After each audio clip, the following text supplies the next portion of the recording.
வணக்கம். மேஷ ராசி அன்பர்களே, இதுகாரும் உங்கள் ராசிக்குள்ளே இருக்கக்கூடிய சுக்கிர பகவான் தனம் அப்படிங்கிற இடத்துக்கு, குடும்பம், வாக்கு, தனஸ்தானம் அப்படிங்கிற இடமான 2ஆம் இடத்துக்கு மூவாரார் ரிஷபராசிக்கு. நீங்கள் ஏற்கனவே நல்ல தைரியசாலி, எதையும் சாதித்து விட வேண்டும், எதையும் யோசித்து செய்ய வேண்டும், இதெல்லாம் உங்களுக்கு கரெக்டாக கம்ப்ரைஸாக இருக்குது. அதனால் நீங்கள் அழகாக திட்டமிடல் எல்லாம் கரெக்டாக பண்ணிட்டீங்க.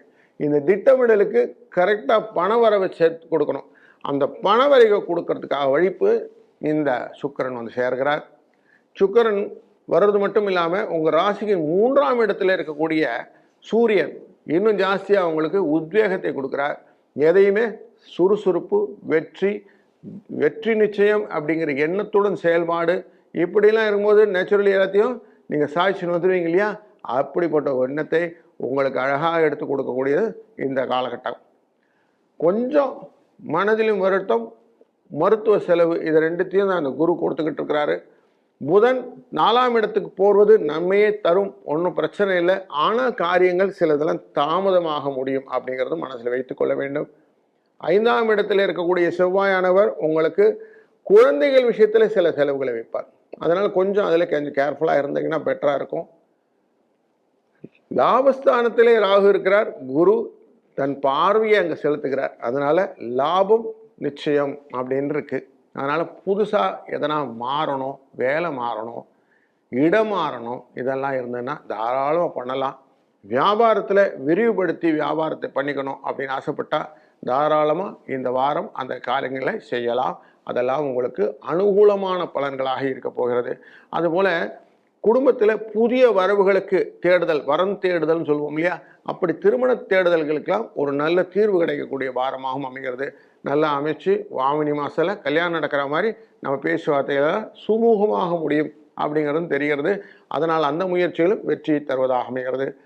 12ஆம் இடமான மீனராசிக்குள்ளர சனி பகவான் இருக்கிறார்.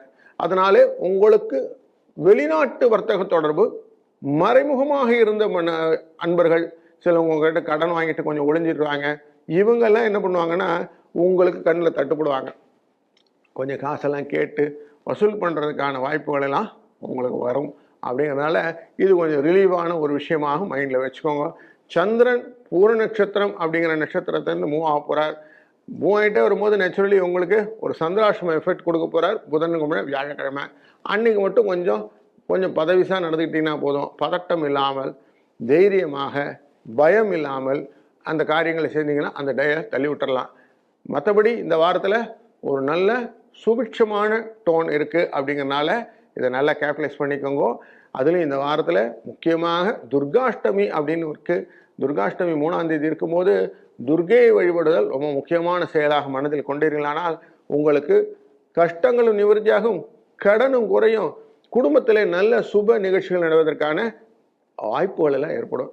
தடை விலகித்தினாலே நல்லதாயிடுங்களா? அதனால் தடை விலகிடும் அப்படின்னு எடுத்துக்கலாம். 3, 4 என்ற அதிர்ஷ்ட எண்ணும் துர்கையின் வழிபாடும் இந்த வாரத்திலே உங்களை கைப்பிடிச்சு கூட்டிட்டு போகட்டும். வாழ்க வளத்துடன்.